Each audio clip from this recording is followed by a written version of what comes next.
ఎప్పుడైనా దోసకాయ ఎండు రొయ్యల కూర చేశారా? ఒకసారి ఆంధ్ర స్టైల్ రెసిపీ ట్రై చేస్తే మళ్ళీ మళ్ళీ అదే చేస్తారు. అందరికీ నమస్కారం అండి.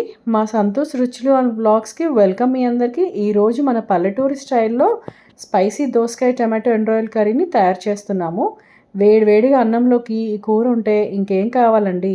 మా వీడియో మీకు నచ్చితే చివరి వరకు స్కిప్ చేయకుండా చూడండి. మరి ముందుగా మనకు కావలసిన పదార్థాలన్నింటినీ కూడా సిద్ధం చేసుకుందాము. నేను ఇక్కడ ఎండు రొయ్యలు బాగా శుభ్రంగా కడిగి పెట్టుకున్నాను.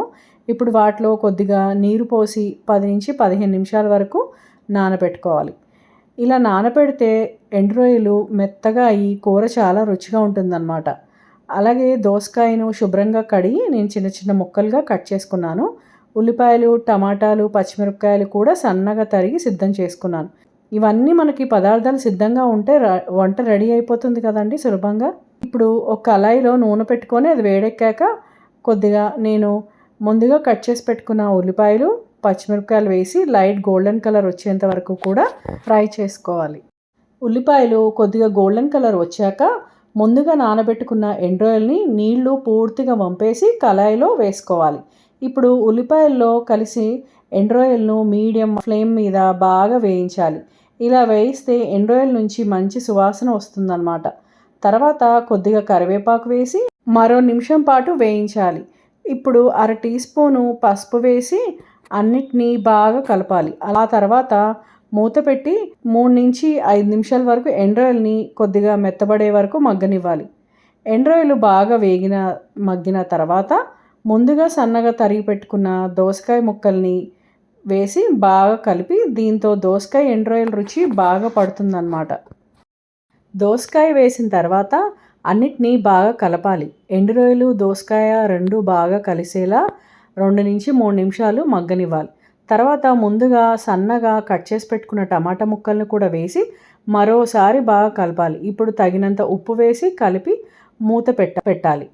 ఉప్పు వేసిన తర్వాత టమాటా, దోసకాయ నుంచి న్యాచురల్గా రిలీజ్ అయ్యే వాటర్తోనే రొయ్యలు ఉడికి కూరకు మంచి అద్భుతమైన రుచి వస్తుందండి. అప్పుడు కారం పొడి వేసుకోవాలి. నేను ఇక్కడ 2 టీ స్పూన్లు కారం వేసుకున్నాను. మీకు ఎంత కారం ఇష్టమో దాని తగ్గట్టుగా తగినంత వేసుకోండి. కారం వేసిన తర్వాత కూరను మరోసారి బాగా కలపాలి. అన్నీ బాగా మగ్గిన తర్వాత అవసరమైతే మాత్రమే కొద్దిగా నీరుని పోసి మూత పెట్టి మళ్ళీ నెక్స్ట్ ఇంకొక 10 to 15 మినిట్స్ వరకు మనం మీడియం ఫ్లేమ్ మీద ఉడికించాలి.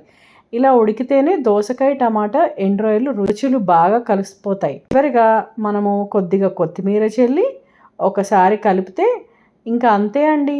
మన గుమగుమలాడే పల్లెటూరి స్టైల్ స్పైసీ దోసకాయ టమాటా ఎండు రొయ్యల కర్రీ సర్వ్ చేయడానికి సిద్ధంగా ఉంది. మరి మీ ఇంట్లో కూడా ఎండు రొయ్యలు, ఎండు చేపలు వంటి పాతకాలపు వంటలు చేస్తారా?